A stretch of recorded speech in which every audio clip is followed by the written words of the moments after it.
हरिओम प्रिय भक्तों, आप सभी का हमारे चैनल पर बहुत बहुत स्वागत है।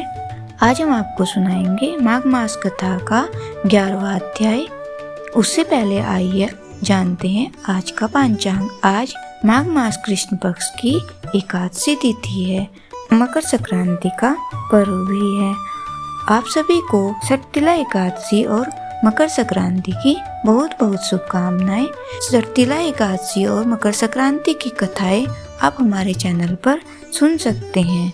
आज एकादशी तिथि शाम 5:53 तक रहेगी। उसके बाद द्वादशी तिथि आरंभ हो जाएगी। आज सूर्य उदय होगा सुबह 7:14 पर। सूर्यास्त होगा शाम 5:57 पर। शुभ काल अमृत काल दोपहर 3:22 से शाम 5:10 तक रहेगा। ब्रह्म मुहूर्त रहेगा सुबह 5:38 से सुबह 6:25 तक। अशुभ काल रहेगा राहु काल दोपहर 12:35 से दोपहर 1:56 तक। आज सूर्य दोपहर 3:04 तक धनु राशि में रहेगा। उसके बाद मकर राशि में प्रवेश कर जाएगा। चंद्रमा वृश्चिक राशि पर संचार करेगा। माघ मास महात्म्य सुनने से पहले आइए सुनते हैं ये प्रेरणादायक कथा। एक बार भगवान विष्णु गरुड़ पर बैठकर कैलाश पर्वत पर गए।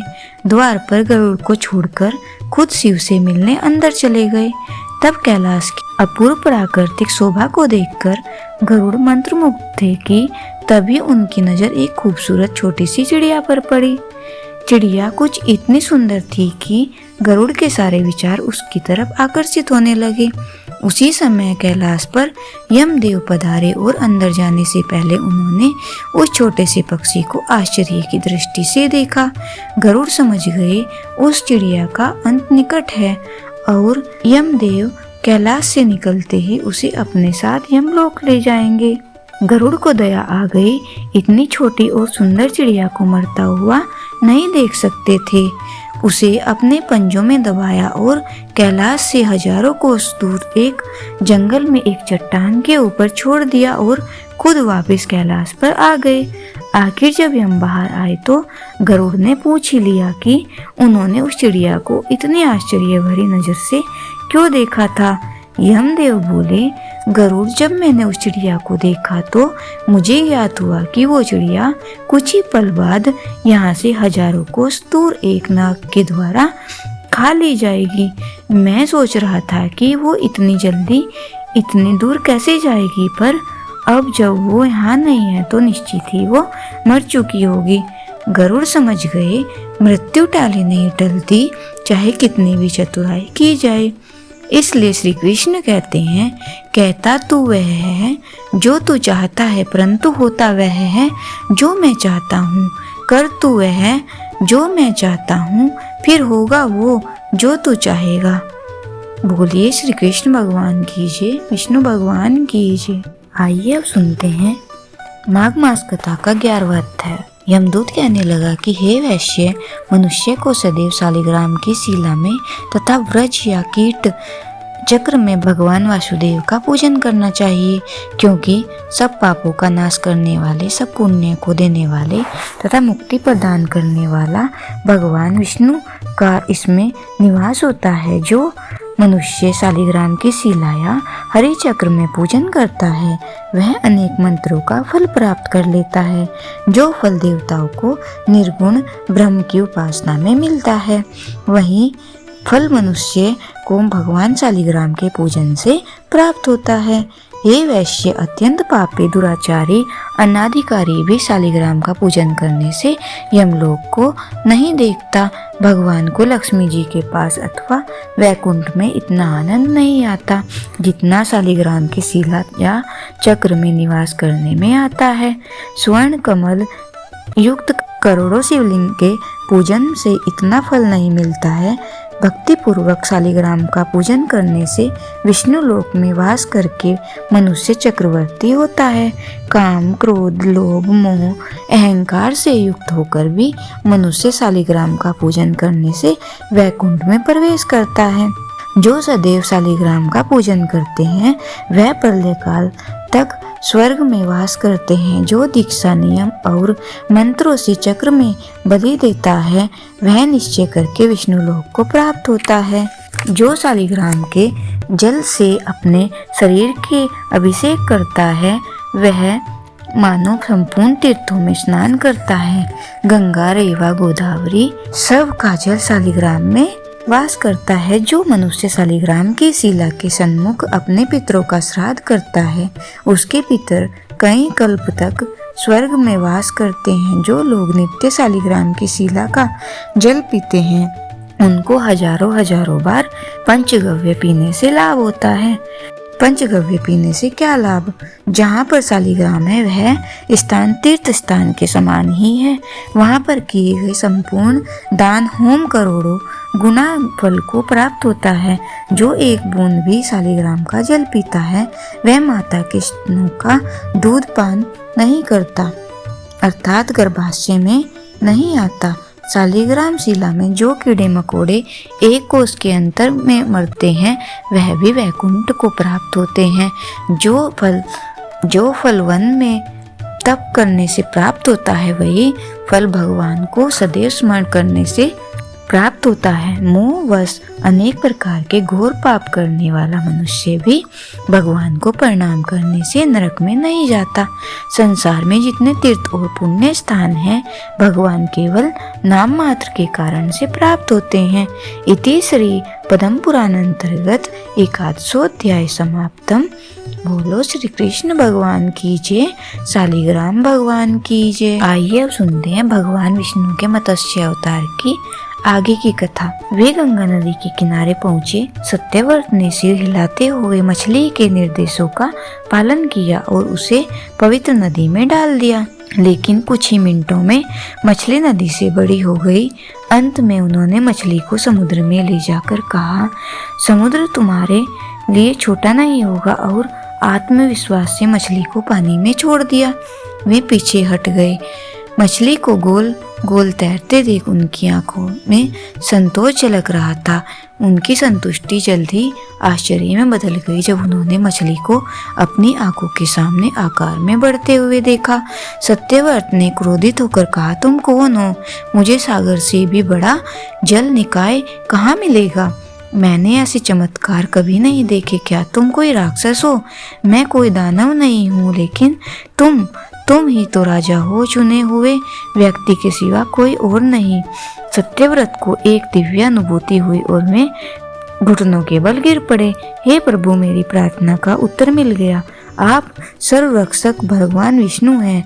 मुझे क्षमा कीजिए, मैं आपको पहले पहचान नहीं पाया। मेरे हृदय की मनोकामना पूरी हो गई। मैं बस आपको अपने दर्शन करना चाहता था। मेरी तपस्या सफल हुई, मैं धन्य हूँ।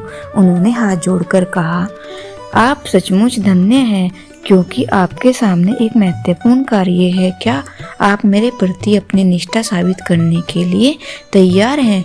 आपको पूछने की भी कोई जरूरत नहीं है। मेरे स्वामी, मुझे बताइए, मैं आपकी क्या सेवा कर सकता हूँ?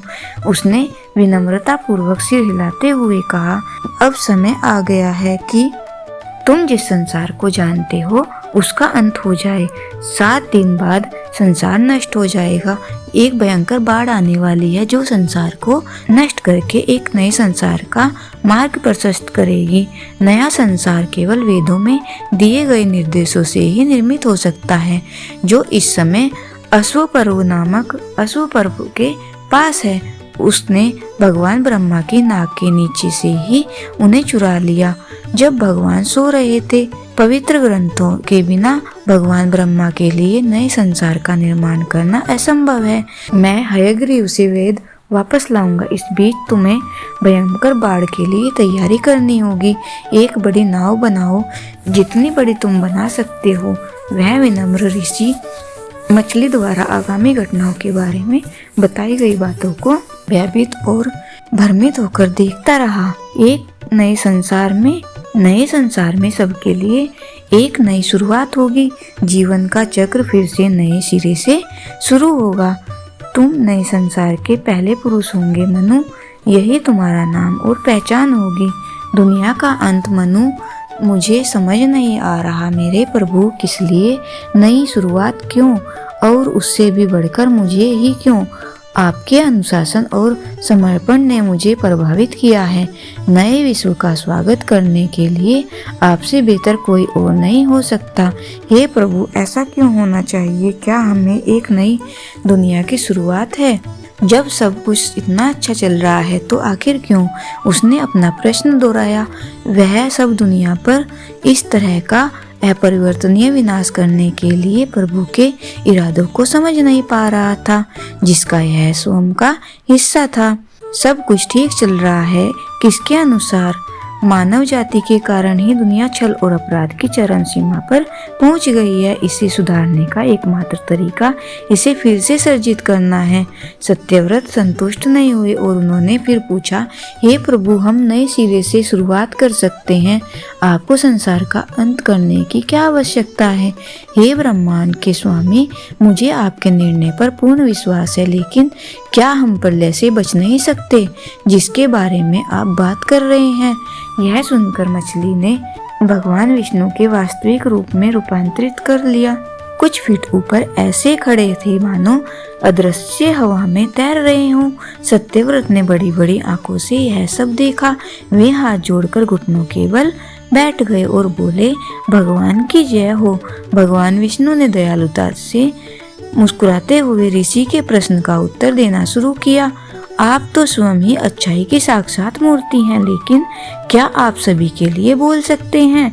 क्या आप सभी की ओर से यह आश्वासन दे सकते हैं कि वर्तमान में मौजूद अपराध, क्रूरता और छल फिर कभी नहीं लौटेंगे? क्या आप सभी की ओर से मुझे यह आश्वासन दे सकते हैं, नए सिरे से शुरुआत करना अस्थायी नहीं होगा? क्या इस बात की कोई गारंटी है कि भ्रम और अनैतिक लोग अपने पुराने मार्गों पर वापस नहीं लौटेंगे? सत्यव्रत ने एक क्षण विचार किया और फिर ऊपर देखा। बहुत अच्छा मेरे प्रभु, आपका वचन ही मेरा आदेश है। मुझे क्या करना होगा?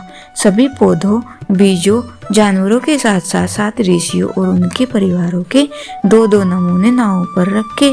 बाढ़ आने से पहले इस कार्य को पूरा करने के लिए आपके पास 7 दिन हैं। जी महाराज। भगवान विष्णु ने नाग देवता वासुकी का जिक्र करते हुए कहा, वासुकी को भी 7 लाओ और हयग्रीव से युद्ध करने के लिए अंतर्ध्यान हो गए। विष्णु के जाने के 7 दिन बाद ही विनाश का दौर शुरू हो गया। भीषण सूखा पड़ा, जिससे अकाल की स्थिति पैदा हो गई। सूर्य की झुलसा देने वाली गर्मी से धरती सूखकर बर्फ के टुकड़ों में तब्दील हो गई। लोगों के मुंह से लगातार सूखी हवा का स्वाद बना रहा। प्यास और भूख का बोलबाला रहा। अंततः भूखमरी की स्थिति पैदा हो गई। मृत्यु और रोग पृथ्वी पर राज करने लगे। न केवल मनुष्य बल्कि पशु पौधे भी इसके शिकार हुए। सत्यव्रत को पहले की हरी भरी वनस्पति और जीव जंतु के स्थान पर केवल जले हुए पौधों के अवशेष और मृत पशुओं के सभी दिखाई दिए। अपने चारों ओर संसार को नष्ट होते देख सत्यव्रत, या यूं कहें कि मनु, अत्यंत क्षुब्ध होकर राहत के लिए प्रार्थना करने लगे। जब अंततः दूर स्थिति पर वर्षा के बादल पहली बार दिखाई दिए तो वे अपने साथ अहंकार का आवरण लेकर आए और ऐसा प्रतीत हुआ मानो वे अपनी अनुपस्थिति की भरपाई करना चाहते हों। प्रिय श्रोताओ, कथा का ये भाग यहीं पर समाप्त करते हैं। आगे की कथा कल सुनेंगे। बोले विष्णु भगवान की जय, श्री कृष्ण भगवान की जय।